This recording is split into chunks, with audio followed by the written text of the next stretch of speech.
Assalamu alaikum wa rahmatullahi wa barakatuhu. And may the peace, mercy, and blessings of Allah be upon you. And peace to you. So, uh, imagine a secret that is so incredibly sensitive, like so volatile, that its exposure doesn't just threaten a marriage. Right. It's much bigger than that. Exactly. It threatens the geopolitical stability of a brand new empire. You've got rival factions, hostile superpowers, and these internal hypocrites who are just watching this one man. And his home is supposed to be his sanctuary, right? Yeah, his only sanctuary. But then a massive confidence is breached right from the inside. So today we are opening the doors to a highly confidential 7th century dispute inside the household of the Prophet Muhammad. It's a fascinating historical moment, honestly. It really is. We're going to explore how this ultimate crisis of trust was managed. And spoiler alert, it wasn't managed with vengeance. It was handled with this staggering level of emotional intelligence and divine grace. But, before we jump straight into that conflict, which actually culminates in a sequential breakdown of Surah At-Tahrim, we have to understand the baseline. Right, like what was actually at stake. Exactly. Because the Quran doesn't view marriage as just a civil contract. It's not just a piece of paper you sign at the courthouse, Yeah, I mean, modern culture kind of treats it like a temporary agreement sometimes. Right. But the Islamic epistemological framework elevates it to what's called a mithaq aliz. That means a profound, heavy spiritual covenant. A heavy covenant. I really like that phrasing because it implies weight, like something you have to actively carry and protect. It requires immense effort. It does. And our mission today for you listening is to dive into this massive stack of sources. We're looking at classical exegesis, modern psychology, the whole spectrum. We need to unpack how that covenant is actually carried out in real life. Yeah, so we're going to cover the physical rhythms of intimacy, the structure of equity in the home, the psychology of long-term love, and finally, what happens when that structure breaks down. And the best place to start is that baseline of ultimate closeness. We have to look at the standard the Quran establishes before we analyze how trust gets fractured. Okay, so let's unpack this. This brings us to a metaphor that basically all the classical exegetes, the Mufassirun, agree is the central pillar of the Islamic vision for marriage. Yes, it's found in Surah Al-Baqarah, verse 187. The text says, "They are a garment for you, and you are a garment for them." The Arabic term there is libas. Right, libas. And I mean, garment can sound a little utilitarian to us today, like just a piece of clothing. It can, yeah. But if you think about it practically, like think of a literal winter storm. The snow is whipping around, the wind is freezing, and the environment is just fundamentally hostile. That heavy coat is the only thing protecting you. Exactly. Yep. It protects your physical vulnerabilities from the harshness of the outside world. And sociologically, that's what spouses are meant to be for each other, a shield. That environmental analogy is actually spot on, especially when you think about the harsh realities of 7th century Arabia. Right, it was a rough environment. But classical scholars, like Imam Ibn Kathir, they take it even deeper into the realm of proximity. I mean, think about what is physically closest to your skin. Your clothes, obviously. Exactly. There is literally nothing separating your flesh from the fabric. So this metaphor encapsulates that ultimate physical and emotional proximity. It establishes a boundary, doesn't it? Yes, a strict boundary. No external interference, not intrusive in-laws, not societal pressures, not even well-meaning friends should come between the spouses. You don't let people get between your skin and your shirt. Wow, you don't. And it's also a mechanism for mutual concealment, right? Absolutely. We all have psychological flaws and moments of weakness. Yeah, quirks we wouldn't want the public to see. The spouse acts as the concealer of those flaws. But what I found really surprising in our sources is the context of this verse. The timing of the revelation is fascinating. It is. Because it wasn't revealed in some chapter about family law.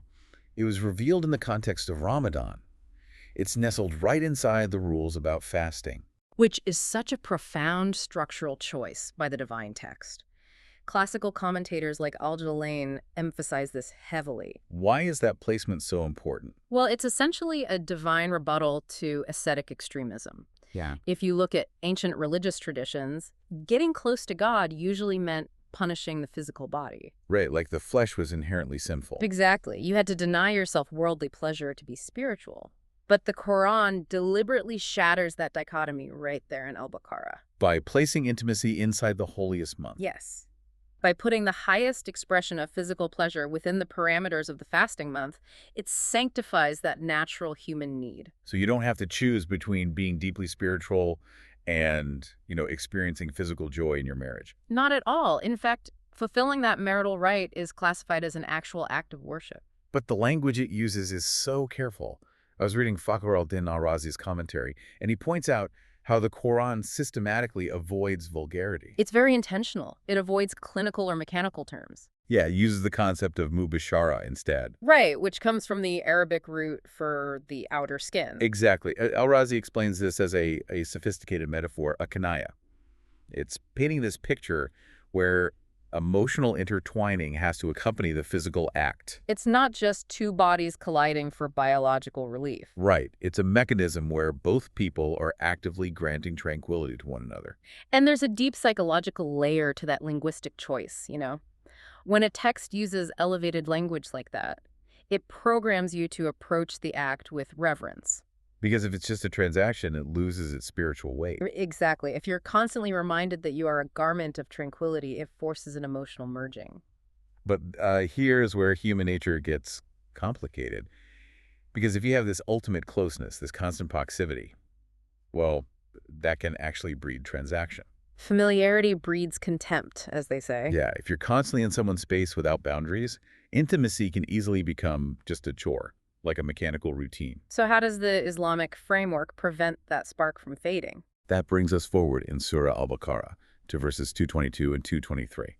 This is where the text introduces a mandated rhythm of pause. You're talking about the strict parameters regarding a wife's menstruation, or haid. Yes.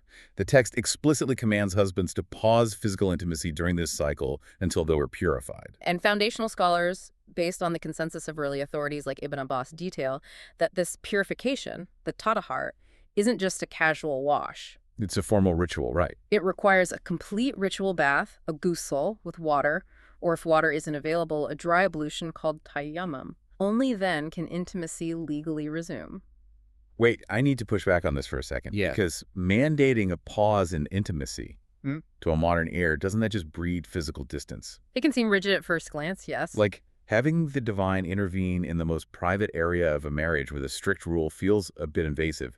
What is the actual psychological goal here? Think of it like crop rotation in agriculture. Crop rotation. Okay. Oh, I'm listening. If a farmer constantly draws nutrients from the exact same plot of soil without ever letting it rest, the soil depletes. It becomes completely barren. Ah, okay. So the relationship is the soil. Right. If physical intimacy is the only tool a couple uses to connect, their emotional soil depletes. It becomes purely sexually transactional.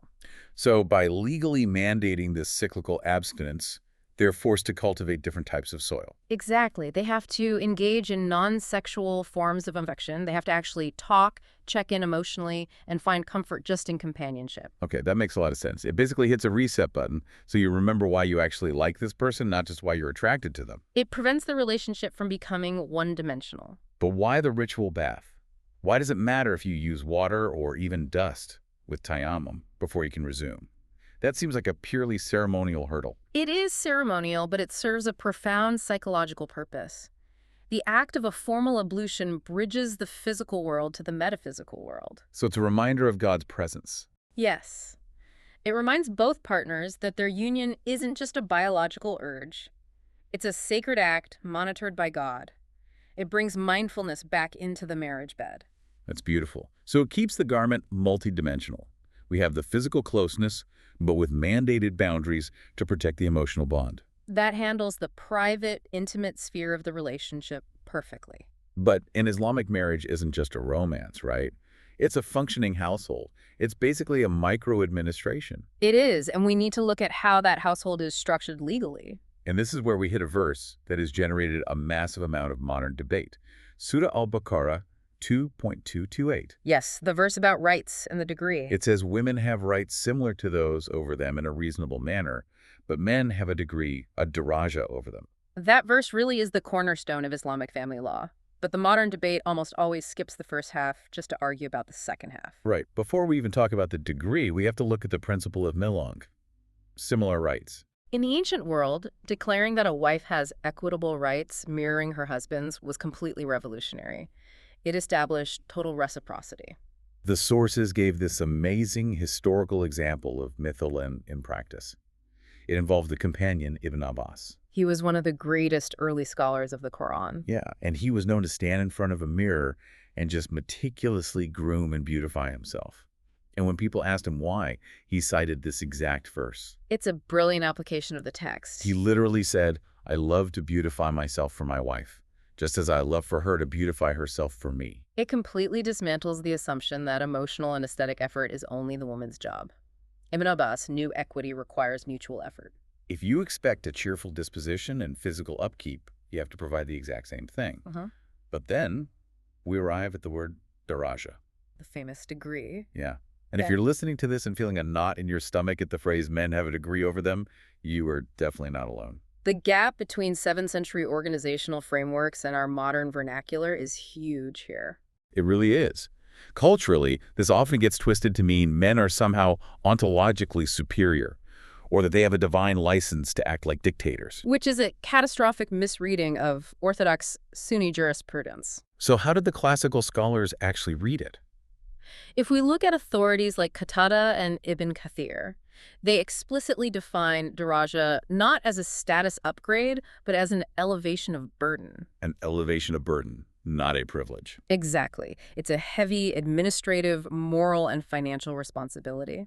The prophetic standard calls the man a shepherd who will be intensely interrogated by God about his flock. The sociologist Maududi really helped clarify the practical reality of this for me. He points out the financial autonomy women have in Islamic law. Yes, women maintain complete autonomy over their own income and property. Right. The husband has zero claim to her money. But purely from an organizational standpoint, a family needs structure. If you have a massive disagreement like where to send the kids to school, you can't have permanent administrative deadlock. Someone has to have the tie-breaking vote to keep the unit moving. And the Quran assigns that to the husband to prevent gridlock. But it balances that tie-breaking authority with the ultimate financial fallout. If the decision goes wrong, the burden rests squarely on his shoulders. And we see how strictly the Quran polices that authority to prevent tyranny. If we move to Surah An-Nisa, verse 19, it outlaws inheriting women by compulsion. Which was a widespread pre-Islamic practice. And Sheikh al-Islam ibn Taymiyyah offers this brilliant legal deduction here. He poses a logical challenge about commercial law. Right. He points out that you absolutely cannot force a woman to buy property she doesn't want. You can't force her to sign a rental agreement or even force her to eat food she dislikes. So his argument is, if the law protects her autonomy in food and commerce, how could it allow a guardian to force her into a marriage bed she despises? It completely defies the logic of the Sharia. You cannot build a sanctuary on coercion. And that same verse commands husbands to live with them in kindness. The Arabic term there is maruf. And I really want to emphasize this for everyone listening. Maruf isn't just a polite suggestion. It is a legally binding obligation. That is a vital distinction. Passive non-aggression is not maruf. You can't just go to a judge and say, well, I don't hit her and I pay the rent, so I'm doing my job. Exactly. Scholars like Ibn Kathir state that maruf requires an active, cheerful disposition, pleasant speech, and generous companionship. It's the active presence of good. What's fascinating is how scholars like Al-Tabari point out that maruf is tied to urf, which translates to local custom. So the definition of kindness actually adapts. It has to adapt. What is considered generous in 7th century Medina looks very different from modern-day London or Jakarta. The Quran defers the specifics to the accepted standards of dignity in her specific time and place. As long as it doesn't violate core Islamic ethics, yes. And the verse ends with this deeply realistic psychological observation. It says, if you dislike them, perhaps you dislike a thing, and Allah makes therein much good. It's tackling the psychology of patience directly. It feels like a direct intervention against our modern disposable marriage culture, where the minute your partner annoys you, you just look for an upgrade. Human nature naturally fixates on the negative. If your spouse does 9 things right and 1 thing wrong, your brain obsesses over the annoyance. So this verse commands you to cognitively pivot back to the good. It's an exercise in gratitude. But the text isn't naive. It acknowledges that sometimes the structure does fracture beyond just daily annoyances. Right, sometimes there's actual rebellion. And that brings us to Surah An-Nisa, verses 34 and 35. This is where we define Qiwama and how to handle severe breakdowns. The verse begins by defining men as Qawamun, and Said Qutb's linguistic analysis here is illuminating. It doesn't just mean boss. The root word implies this exhausting, unrelenting physical and mental effort. Right, yes. The Quawam is the one who absorbs the friction of the outside world labor, commerce, pressure specifically to carve out a safe sanctuary for his family. It's the labor of creating a fortress. And in return, the verse defines the righteous wife, the salihat, with two qualities, qanitat and hafizat lil-ghaibi. Qanatat means devoutly obedient to Allah and cooperative in maintaining the peace of that sanctuary. And hafizat lil-ghaib translates to guarding the unseen. So guarding his honor, protecting her chastity, and preserving his property while he's out working. It's an ecosystem of reciprocal trust. He absorbs the external stress, and she ensures he experiences total psychological peace when he comes home. So what happens when that ecosystem collapses? The Quran calls this collapse nushuz. And we have to define nushuz carefully. It's not just burning the dinner or having a grumpy day. Right. Fakhr al-Din al-Razi defines it as severe arrogance, deliberate defiance, or verbal and physical rebellion. It's deliberate emotional stonewalling. It's when a partner weaponizes hostility to hold the entire marriage hostage. It's a breach of the home's peace treaty, and the Quran outlines a highly specific three-tier remedy for a wife's nushuz. The steps are sequential and very strict. First, admonish gently. If that fails, forsake them in bed.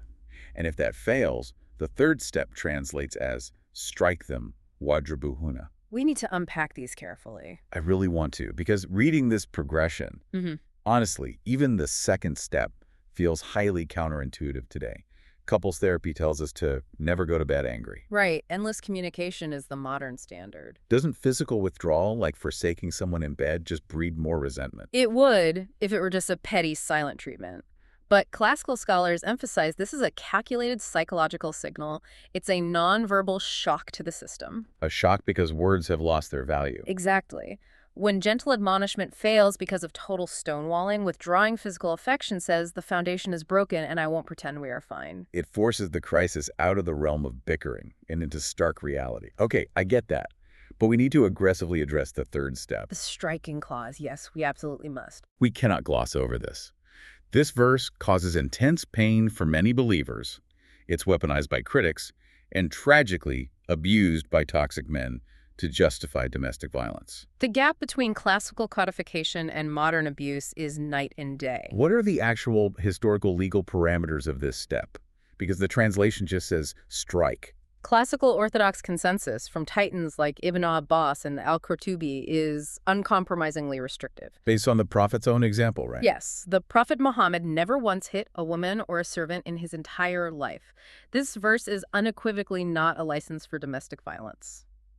So if a man stood in a classical court and said he struck his wife based on verse 34, what would the judge say? The judge would demand to see the mechanism. Classical scholars explicitly limited this to a symbolic, non-painful tap. A tap with what? They likened it to tapping with a sawak, a small, soft, wooden toothbrush twig about the size of a pencil. Wait, a toothbrush twig? That doesn't sound like a physical punishment at all. Because it wasn't. It was the ultimate psychological punctuation mark. Oh, I see. In a pre-Islamic society where men routinely beat women savagely, this verse operated as a severe restriction. Precisely. It funneled unchecked anger into a highly regulated, non-injurious process. Al-Qurtubi stated categorically that if a husband leaves even a slight mark, he is legally liable. Liable for kisas, right? Legal retribution. Yes.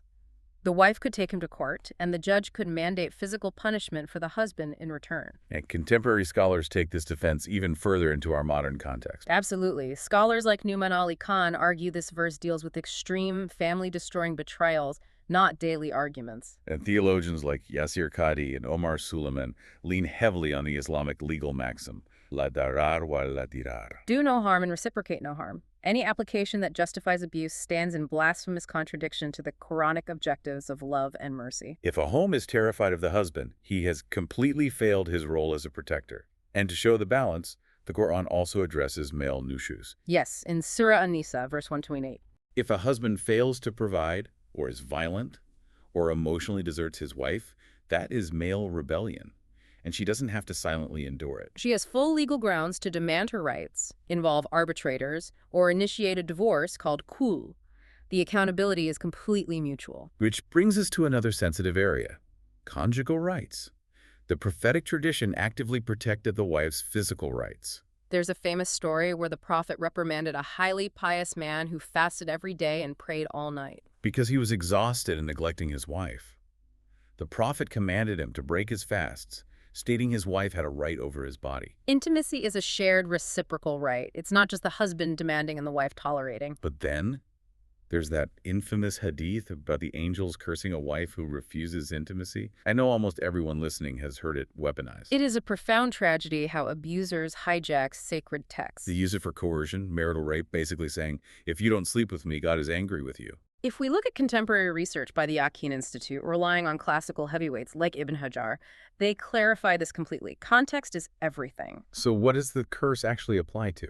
It applies only to a spouse who maliciously and deliberately withholds intimacy out of pure spite or manipulation just to inflict psychological pain. So to be crystal clear, it does not apply if she is sick or exhausted from the kids or in physical pain. Absolutely not. Jurists are unanimous that a husband has zero legal right to demand intimacy if it causes his wife harm. The do no harm maxim overrides everything. The hadith is warning against the weaponization of intimacy, not mandating exhaustion. Exactly. Just like withholding finances is toxic, maliciously withholding affection to control a partner is deep spiritual toxicity. Okay, so we've covered the intense legal boundaries, but rules alone don't make a happy marriage. Two people can follow the law perfectly and just be miserable roommates. Right, you need the spiritual glue. We have to examine the psychology of marital love, which is beautifully encapsulated in Surah At-Tahrim, verse 21. And he placed between you affection and mercy. This establishes the triad of connection in Islamic psychology. First is sakina, which means tranquility and psychological safety. That peace you feel when you finally drop your guard. And then the verse names the twin engines, Mawadda and Rama. The distinction between those two is crucial. Mawadda is the active, passionate affection, the romance, the gifts, the spark. Rama is the enduring mercy that kicks in when your partner makes a mistake or gets sick. And our sources show something fascinating about modern divorce. People blame finances, but the true catalyst is usually the subtle erosion of Mawadda and Rama. If you only have passion but no mercy, the marriage explodes when someone fails, because passion demands perfection. And if you only have mercy but no passion, it survives, but it becomes sterile. The Quran demands both. And this is where it gets really interesting with classical psychology. We usually think of these classical scholars as strict, stoic men in libraries. But Imam Ibn Qayyim al-Jawziyah is basically the classical theorist of love. He really is. He wrote encyclopedic works on human love, and he aggressively rejected the idea that loving your spouse deeply is a distraction from God. He argued it completes your faith. It protects the soul by placing chaotic desires into a divine, tranquil vessel. He also divided compatibility into two types, original and acquired. Original is that initial spark, the personalities clicking. But acquired compatibility is that unshakable bond formed only by surviving life together, raising kids, facing ruin, navigating egos. And navigating that friction is where the spiritual elevation happens.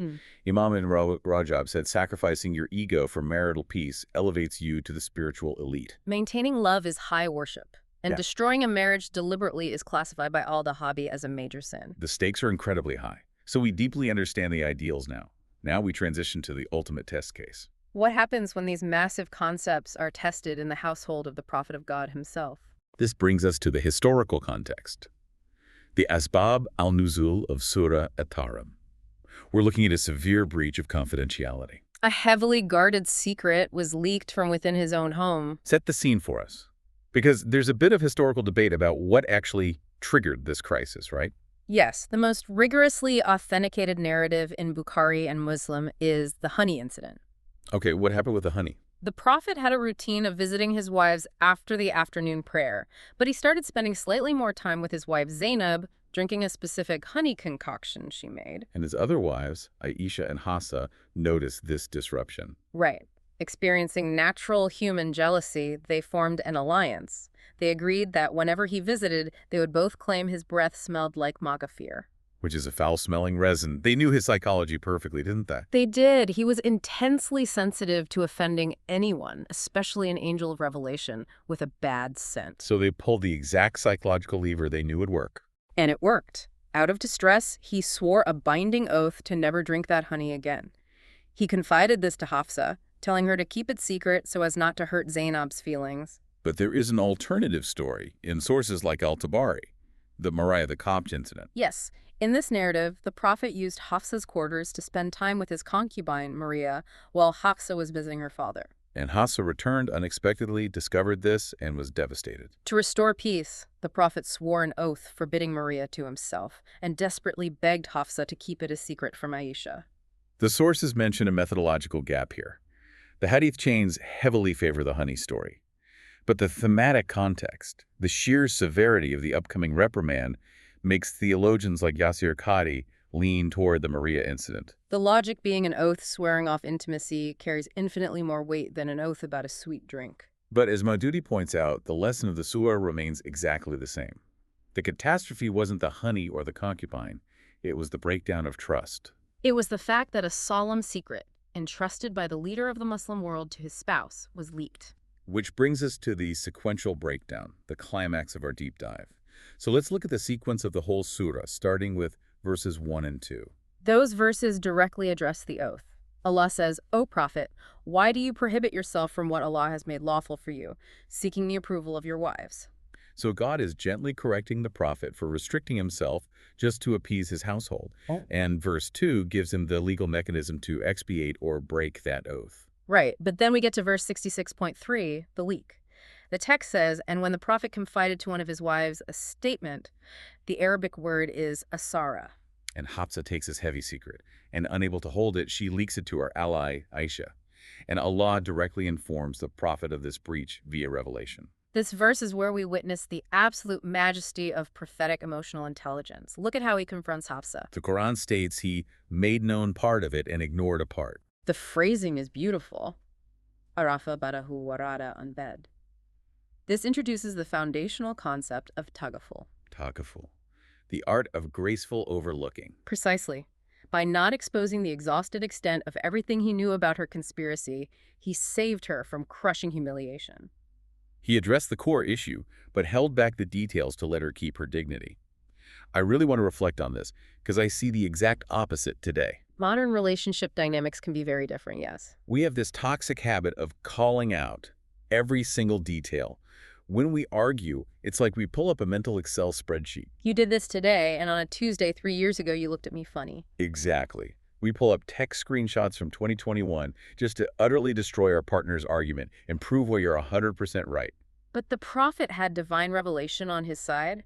He literally had receipts from God. He could have crushed her. But he actively held back his trump cards. Imam Ahmad said 9/10 of good character is Tagaful. You cannot survive a long-term relationship acting as a forensic accountant for your spouse's flaws. And Ibn Rajab took this to a cosmic level. He said if Allah didn't practice Tagaful on us on Judgment Day, we'd all be ruined. To receive divine grace, you must extend marital grace. But Hafsa's reaction in the verse is so human. When confronted, she doesn't apologize. She pivots and asks, "Who told you this?" That defensiveness is universal. She's trying to shift the blame, probably assuming Aisha ratted her out. She wants to drag it into a he said, she said dispute. And the prophet masterfully diffuses it by refusing the bait. He just calmly replies, "I was informed by the knowing, the acquainted." Brilliant de-escalation. By pointing vertically to God, he bypasses the domestic drama entirely. It snaps the perspective back to the spiritual realm. But then we move to verse 4, and the tone escalates dramatically. It goes from a private confrontation to a cosmic reprimand. The verse says, if you too repent to Allah, for your hearts have deviated. We must be very careful translating Sakat Kulubukuma. This deviation is not apostasy. They didn't lose their faith. It's a temporary swerving away from the right path, specifically swerving away from honoring his right to peace. And the verse addresses their alliance explicitly. It uses tazahara, meaning to form a block. Sayyid Qutb bluntly calls it a conspiracy. But wait, I have to ask a question a modern reader would ask. This is essentially a domestic dispute. Yes, wives getting jealous, it happens. Right. So why does Allah respond by mobilizing the Archangel Jibril, all the angels, and all the righteous believers as an army against two women? It seems incredibly disproportionate. It seems disproportionate until you remember the geopolitical stakes. The prophet was fighting hostile empires and treacherous hypocrites. His home was his only sanctuary. Exactly. If his domestic sanctuary was compromised by internal politics and manipulation, the entire Islamic mission was structurally threatened. The commander can't fight a war on two fronts. So it's establishing an unbreakable boundary against toxic alliances in the home. You can't gang up on your partner. Emotional manipulation is intolerable in this framework. And we should clarify, Orthodox Islam fiercely protects the honor of Aisha and Hafsa. Ibn Taymiyyah points out that the verse actively calls them to repentance, proving their high status. God doesn't correct those he has abandoned. They sincerely repented and elevated their character. Which brings us to verse 5, the divine ultimatum. Allah warns that if the Prophet divorced them, he could replace them with wives having 6 specific attributes. Muslimat, Muminat, Qanitat, Taibat, Abidat, and Swayhat. The sequence moves from outward submission to internal faith and peaks with the word sayhat. The root implies traveling ascetics, right? Yes, but the consensus translates it metaphorically as fasting. Fasting is an internal spiritual migration. You're migrating away from ego toward God. And here's the incredible twist to this whole story. The Prophet actually did temporarily divorce Hafsa during this fallout. He did, but the archangel Jibril descended and commanded him to take her back. And the reason Jibril gave ties directly to verse 5, he said, "Take Hafsa back, for she fasts much and prays much at night." She embodied the very traits fasting and devout worship that the ultimatum demanded. This is the ultimate lesson in holistic assessment. She failed the test of confidentiality, but her macro identity was incredibly pious. You absolutely cannot define your spouse purely by their worst mistake on their worst day. Marriages survive when we weigh holistic virtues against momentary lapses. And the surah actually concludes by reinforcing this idea of personal holistic accountability. Verses 6 through 12. Yes, verse 6 commands believers to protect themselves and their families from the fire, and verse 8 calls for tawbah nasuha, sincere repentance. And then it ends with these powerful parables. Verses 10 to 12, it contrasts the wives of Noah and Lot with the wife of Pharaoh and Miriam. It shows that proximity to a prophet doesn't save you if your heart is deviated, like the wives of Nuh and Lut. And proximity to a tyrant like Pharaoh doesn't harm you if your heart is pure, like a Siomary. It all comes back to your internal state. It perfectly wraps up the theme of ultimate personal accountability within the marriage covenant. So let's bring this all the way home for you listening. We started with the beautiful garment metaphor in Al-Baqarah, shielding each other from the storms. We covered the equity of the degree and the active mandate of maruf, or kindness. We unpacked the psychology of balancing passion and mercy. And it all culminated in the complex, messy reality of trust and tagaful in the Prophet's own home. The Islamic vision of marriage isn't some sanitized fantasy. It's an intensely realistic crucible designed to elevate two flawed humans through the hard work of forgiveness. The friction is the point. Yeah. And as we wrap up this deep dive, I want to leave you with a final thought to mull over. About Tagaful. Yeah. We saw how consciously overlooking a fault saved a spouse's dignity during a 7th century crisis. But apply that to your life today, in our era of digital receipts and the obsession with being right. It's a huge challenge today. Ask yourself, what would happen to your closest relationships if you consciously chose to leave 10% of your arguments unspoken? What if you let the other person win, just to protect the sanctuary of your relationship? That is a deeply challenging but very necessary question for our times. Jazakallah. May Allah reward you with goodness for spending your valuable time listening to us.